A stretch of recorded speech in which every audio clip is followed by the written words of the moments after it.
Assalamualaikum warahmatullahi wabarakatuh. Perkenalkan, kami dari kelompok 5. Di sini kami akan membahas mengenai operasional asuransi syariah.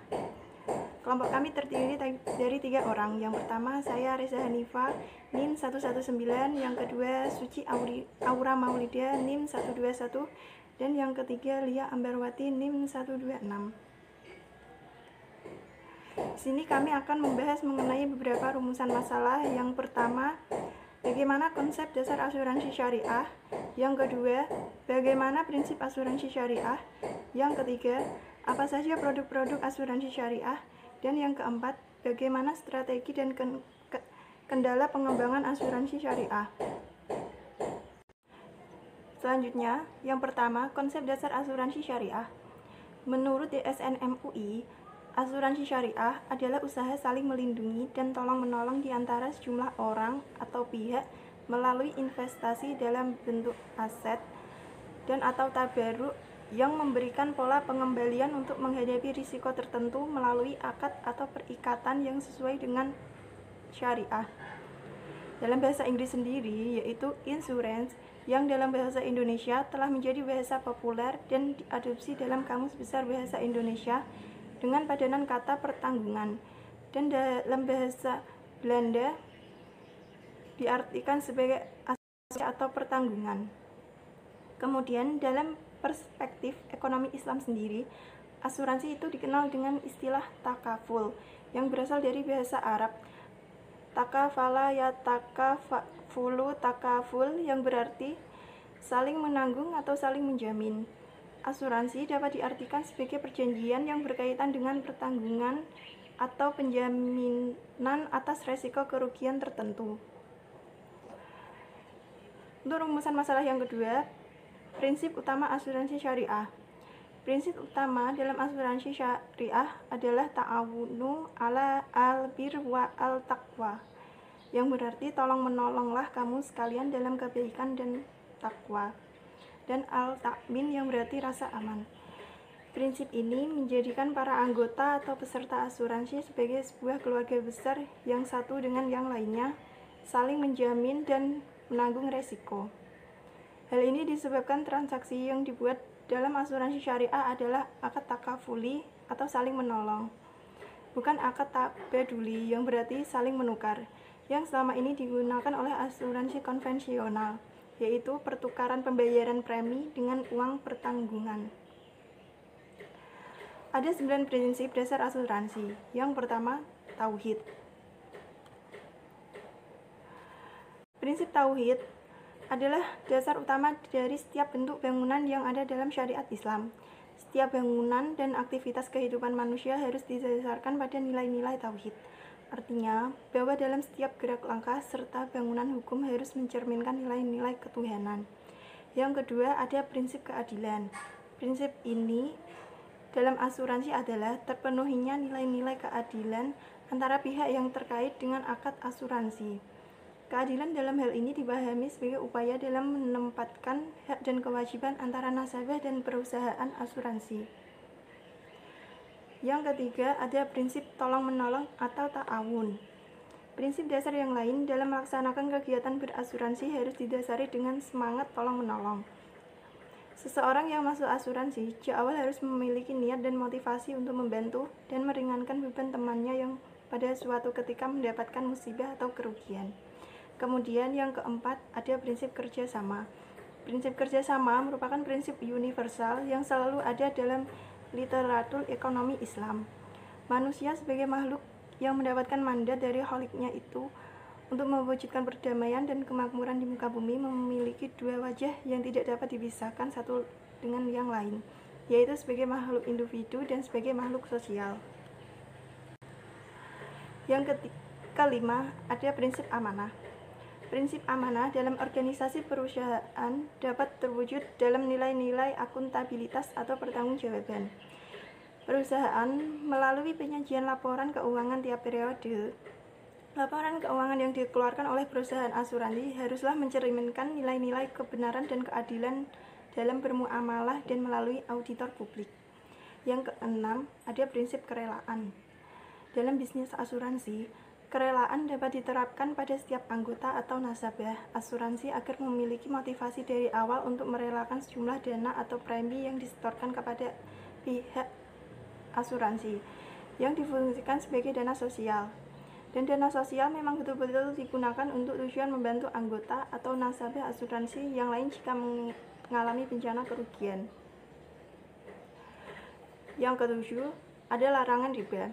Ada beberapa bagian dalam Al-Quran yang melarang pengayaan diri dengan cara yang tidak dibenarkan. Islam menghalalkan perniagaan dan melarang riba. Yang ke-8, larangan maisir. Unsur maisir atau judi artinya adalah salah satu pihak yang untung namun di lain pihak justru mengalami kerugian. Juga adanya unsur keuntungan yang dipengaruhi dan diuntungkan terjadi sebuah hasil dari ketetapan. 9. Larangan goror. Goror dalam bahasa artinya adalah penipuan, yaitu suatu tindakan yang di dalamnya diperkirakan tidak ada unsur kerelaan. Untuk yang selanjutnya akan dijelaskan oleh rekan saya Suci Aura Maulida.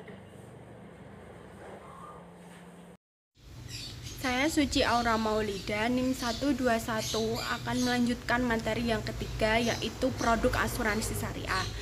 Dalam asuransi syariah sendiri terdapat 3 produk yang ditawarkan. Yang pertama ada produk asuransi yang mengandung unsur tabungan. Yang kedua ada produk asuransi non-saving.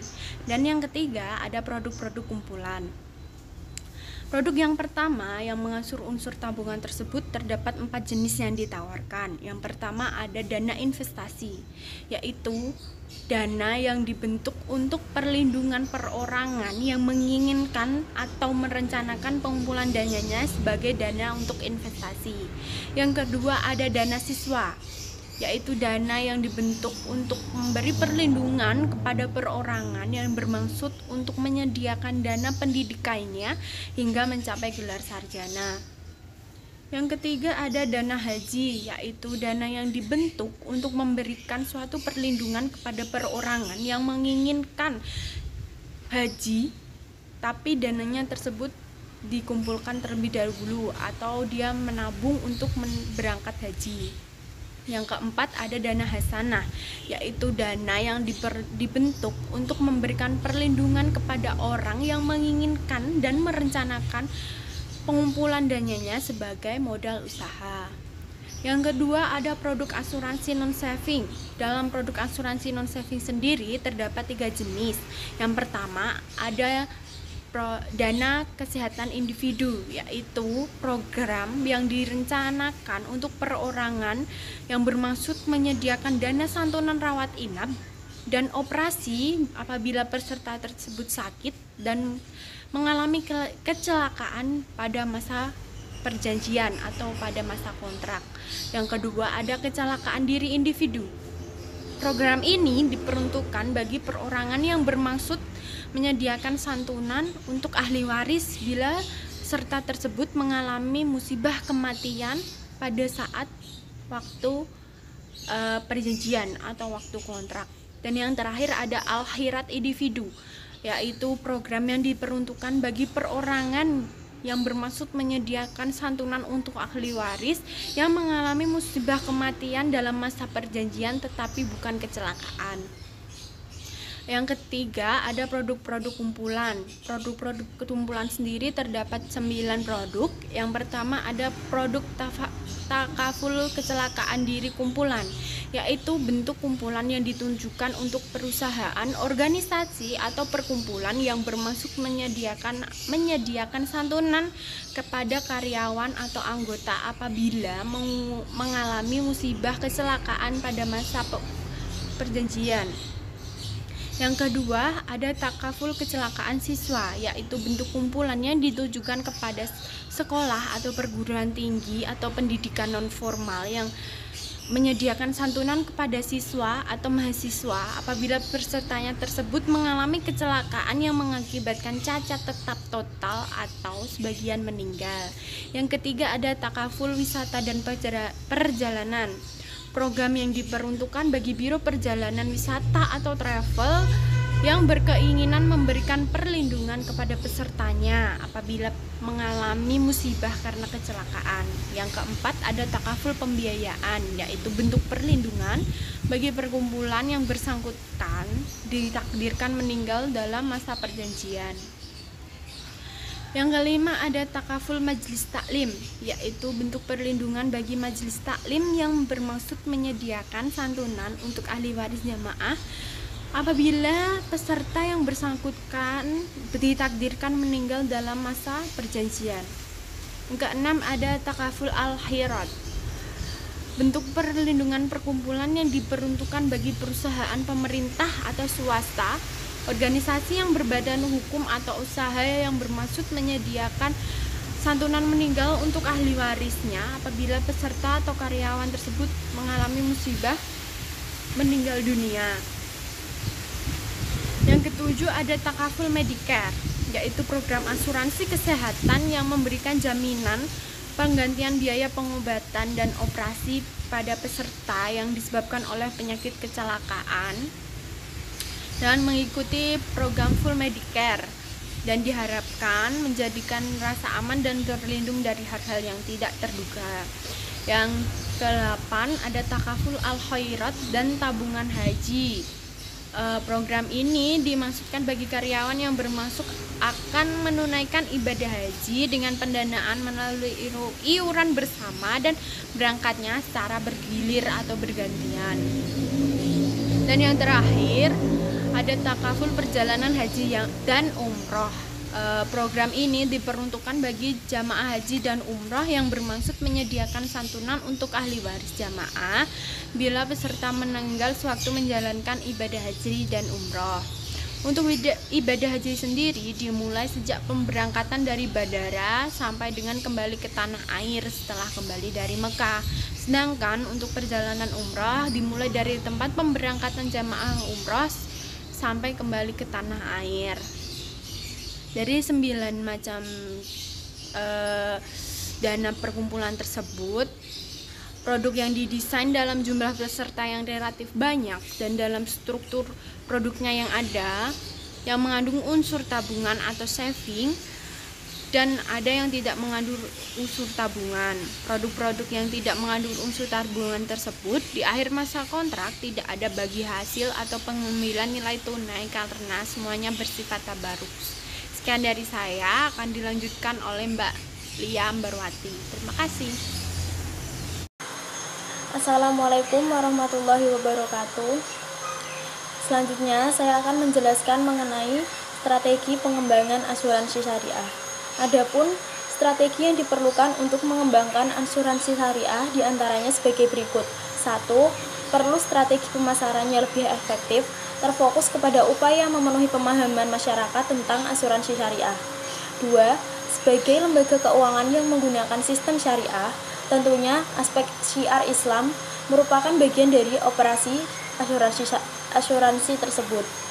3. Dukungan dari berbagai pihak, terutama pemerintah, ulama, akademis, dan masyarakat diperlukan untuk memberikan masukan dalam menyelenggarakan operasi asuransi syariah. Kendala pengembangan asuransi syariah. Pemerintah sebagai regulator belum mengeluarkan kebijakan di bidang asuransi syariah sebagaimana halnya pada perbankan syariah yang memiliki undang-undang perbankan syariah. Sekarang ini sudah ada regulasi yang memadai, tapi rasanya belum cukup. Bahkan kalau memungkinkan asuransi juga diberikan insentif. Insentif yang diharapkan misalnya dalam bentuk perpajakan atau bentuk lainnya. Dengan adanya insentif dan regulasi yang memadai, diharapkan hal tersebut dapat merangsang industri syariah agar bisa berkembang lebih cepat. Selain pihak regulator, DSN dapat mengeluarkan fatwa yang dapat mengakselerasi industri asuransi syariah. Dalam perkembangannya, asuransi syariah menghadapi beberapa kendala, diantaranya 1.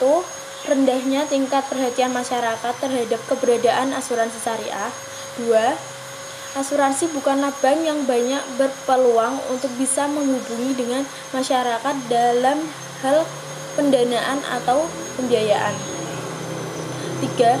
Asuransi syariah sebagaimana bank dan lembaga keuangan syariah yang lain masih dalam proses mencari bentuk. 4. Rendahnya profesionalisme sumber daya manusia atau SDM menghambat laju pertumbuhan asuransi syariah. Sekian, kurang lebihnya mohon maaf. Wassalamualaikum warahmatullahi wabarakatuh.